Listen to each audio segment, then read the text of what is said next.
So our next project with Accuquilt is going to be a project using their Arkansas Traveler block.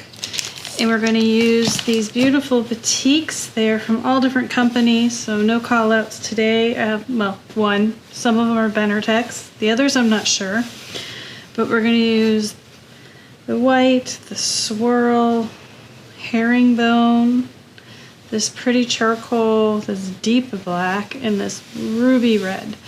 We'll get the pieces cut, and then I will show you how I get them all cut on the Accuquilt Go cutter. So I have all the fabrics cut for the Arkansas project to get them ready to go through the Accuquilt Go cutter. And when I'm cutting my pieces for a project, I lay them on the die they're going to be cut from, so that when I do get the machine out and I'm ready to roll, I know what goes where. So we're going to get these all cut, and then we'll be ready to start assembling. As I cut them, I have these little alphabetties. Somebody just told me about these, are pretty cute. I punched a hole in them and gave it a safety pin. So I will label all of the C templates, all of the B templates, all of the B reverse templates, and then all of the A templates. And that'll keep everything organized on my tray when I go to sew. So let's get cutting. So when you go to cut on these cutters, 6 layers of fabric is ideal, is recommended. So I take these off, and I'm going to put 6, 6, and 6. So that will help us get more of them cut at once, because you can cut 3 sections at once. So this one is ready. I also press my fabric before I run it through the Accuquilt cutter, because that will help me from getting any wrinkles or pleats in the fabric. Alright, so these go here.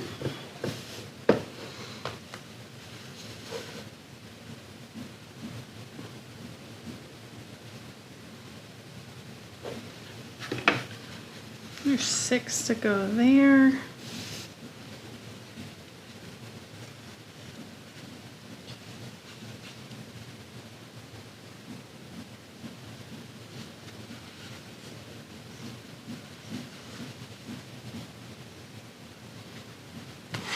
And put our mat on top, and we're ready to go. Okay, so I like to flip this over and then lift it up. I find more often the pieces will fall down rather than up. There we go. And if you get pieces caught, you can just pull them out. So these are the C pieces. And I'll stack all the different colors under here, but I will clip this on the first one, so I know when I read the directions which one is C.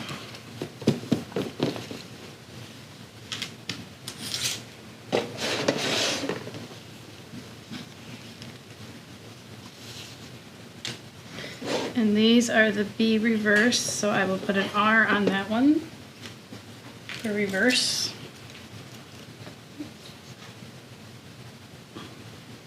I think that goes over there. Yep. It's important to mark these, especially when you're using a fabric that has no right or wrong side, so you don't flip it accidentally while you're piecing it. And then these are just the B's.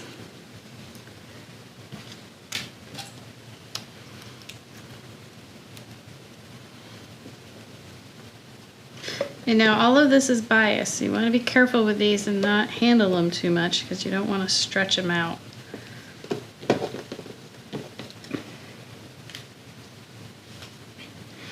And then these are all A's.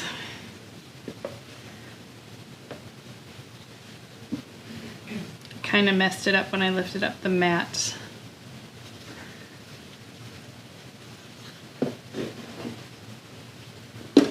Just make sure you don't have any pieces before you throw your scraps in the scrap basket. There we go. So these are all A's. They're symmetrical, so it doesn't matter what direction they go in. So we're going to just cut the rest, and we'll be ready to start piecing our blocks.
Alright, so we have all the pieces cut for the Arkansas block, just like that.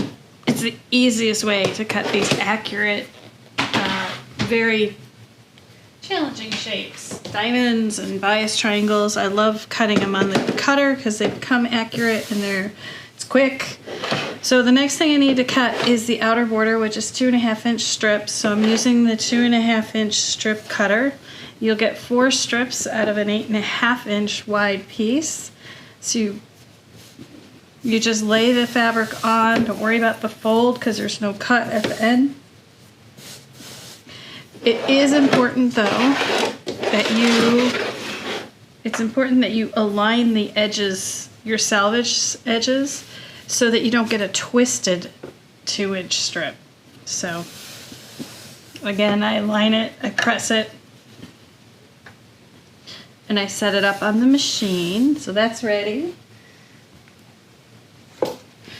This is the quick and accurate way to get 2.5-inch strips. So here we go.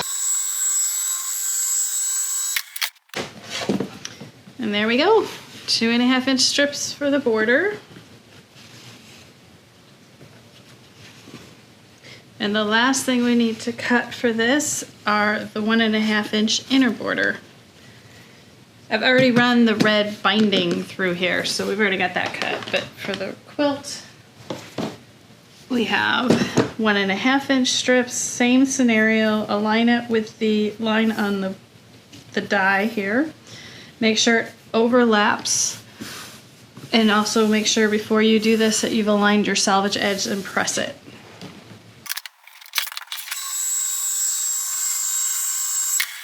Okay, there are 1.5-inch strips, just like that. So we've got everything cut for our quilts. So we will start piecing next, and you can see just how fast and easy it is to cut these with the die cutter. Again, anytime I'm doing anything that requires accuracy, like diamonds and triangles, I will break this guy out because it's a nice and quick way to get very accurate pieces. So now that I have all my pieces, I'm going to lay them out. This is what I do in the studio. I put the project job folder underneath, and I lay everything out labeled on a serving tray, and then I can bring it over to the machine, or I can put it on the shelf if I'm not going to make it right away. So it's a nice way to stay organized when you have projects going on. So there are the borders. They are the fabric C's, the fabric A's, the fabric B, and the B reversed. And then you also have to cut some rectangles for this shape out here. That can't be cut on the die, but the directions tell you how to cut it. And we're ready to sew this guy. All right, so we're back. We've got everything cut for our graphic garden Accuquilt Arkansas blocks. This quilt has 3 blocks in it. This is one of them. This is the second one. They're the same, except for this one has 3 of the black and 1 houndstooth, where the center one has all a houndstooth. So I'm going to show you how to put these 2 together, and then we'll come back and show you the third one. So first things you do is you need to make these quadrants. So you need 2 gray diamonds and a red diamond, a black diamond, and then you need these little wedge triangles that go on either side. So you need 4 of these units per block, so this is just one of them. And to sew this together, you would sew the black and gray diamonds together and the red and gray diamonds together, and I pressed them both towards the red and the black, away from the gray. So once you've got those 2 sewn, you sew the 2 rows together to get a large diamond, and that seam I pressed open. And I used a strip stick. I have a demo on how to press seams open, so we'll link it below, and you can check that out on how to do them quick and easy. So there's the large diamond. Then we sew one wedge on. And the way the die works, we have these little blunt ends, so they line up perfectly. So you don't have to have guess, and you don't have to mark your seams. It's all perfect. So you just lay that guy on, sew your 1/4 inch seam, and press that triangle open. And then to finish the unit, you lay the other wedge on, the mirror image of it. You would sew that on and press that towards the white. So that is one quadrant of the block. So once you've done that, you need to sew the C triangle onto the quadrant. So that's there. Again, lines up, no dog ears, is beautiful with the die. It just cuts it perfectly. So you sew that, and I flipped it towards the large triangle. And you need 4 of these to make one block. So once you've got your 4, you would sew one unit to the other. So that's that, and that's that. That's one row, and then the other row is one unit. So there are the 4 units, and you would then sew those together, and again, they just line up. You can even line up your centers. Now when I did 2 units together, I pressed this open. That'll help with the bulk. There won't be any bulk in the center. So then same here, pressed open. So you put these 2 together and you align them, and I would put a pin there to make sure they're aligned. And you sew those together to make your block. And then that last seam, again, I pressed it open. And that gives you a nice flat center, so when you go to quilt this, you won't hit a bulky spot. So you need 4 blocks like this with 1 houndstooth and 3 black swirls, and 1 block that is all 4 houndstooth. Now we need to make our corner blocks, so let me show you that next. So to make the 3rd block in the quilt, we took our segment, the same segment we did on the other. We sewed the triangle on the one side like we did for the other, so that is the block segment. And then we sewed a second long C triangle on the other side. Now we need to add the white triangles here to give us a square.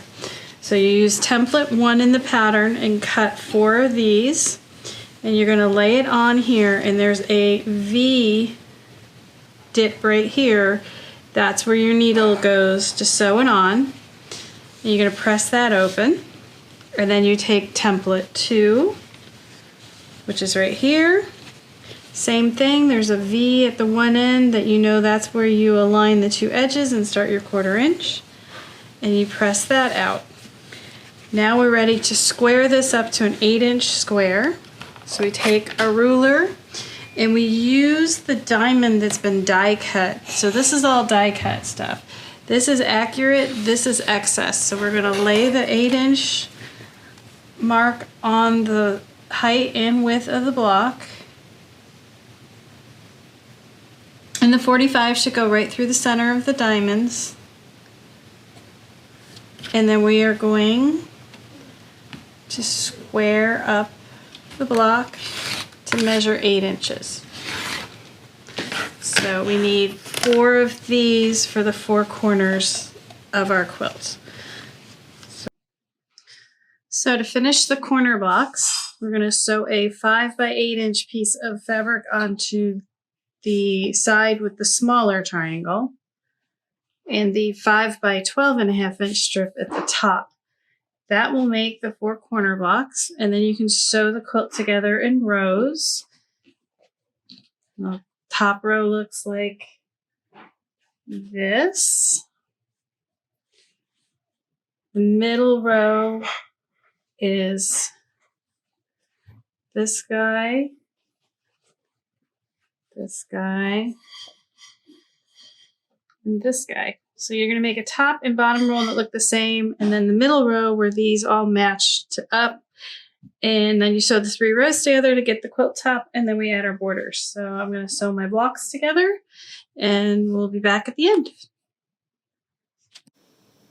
So here is our graphic garden. We used these very graphic black and white batiks. We did a custom block here using a couple extra pieces that don't come with the die to create this wreath quilt. Here is our graphic garden quilt back from the quilter. Monica Chrome quilted this. She did graphic lines all over it, trying to mimicking the block design of the Arkansas Traveler. And this pattern is a free pattern on Accuquilt.com, as well as you can purchase the die there for the Arkansas Traveler.